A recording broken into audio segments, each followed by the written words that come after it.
Okay, I received a bunch of emails like this, and I do quite often. Tom writes, Donald Trump is all we have left. He is our only hope for liberty and freedom.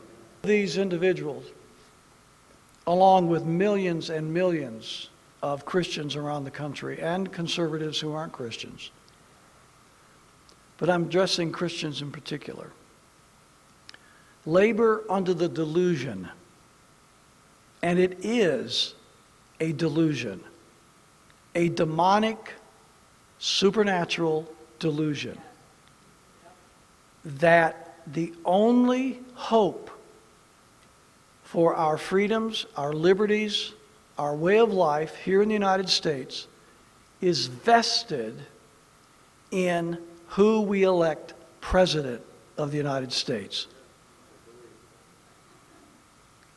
That is a delusion. The answer to our country's ills will never be solved by a politician, even the President of the United States.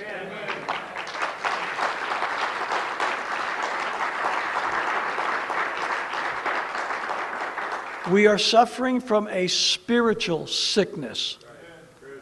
And that spiritual sickness is being promoted by the preachers and the pastors of America.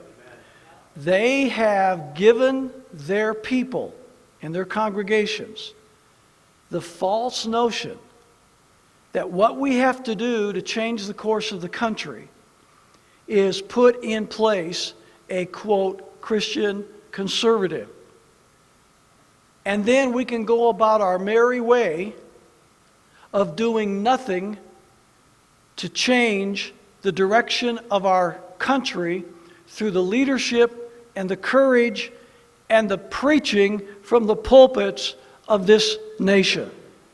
We are never going to change anything in this country until America's pastors stop playing games and having itching ears and pandering to their congregations and start standing up like real men of God are supposed to and teach their people, even if it makes them uncomfortable, thus saith the Lord.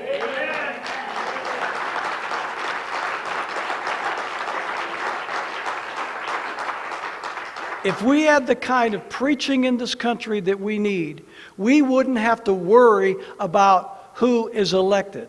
Not that electing people is not important, but the point is that the lack of discernment and the lack of courage that is demonstrated by the vast majority of our pastors and churches today has created the politics that is now tearing our country apart.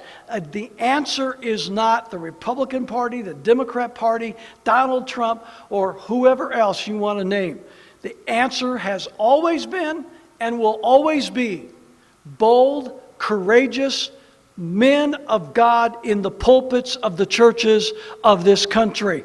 These fellows are deceived and deluded into believing that the answer is some kind of a political solution in who we vote for. They should be more concerned about the kind of preaching they are hearing on Sunday than the kind of politicking they are hearing Monday through Saturday.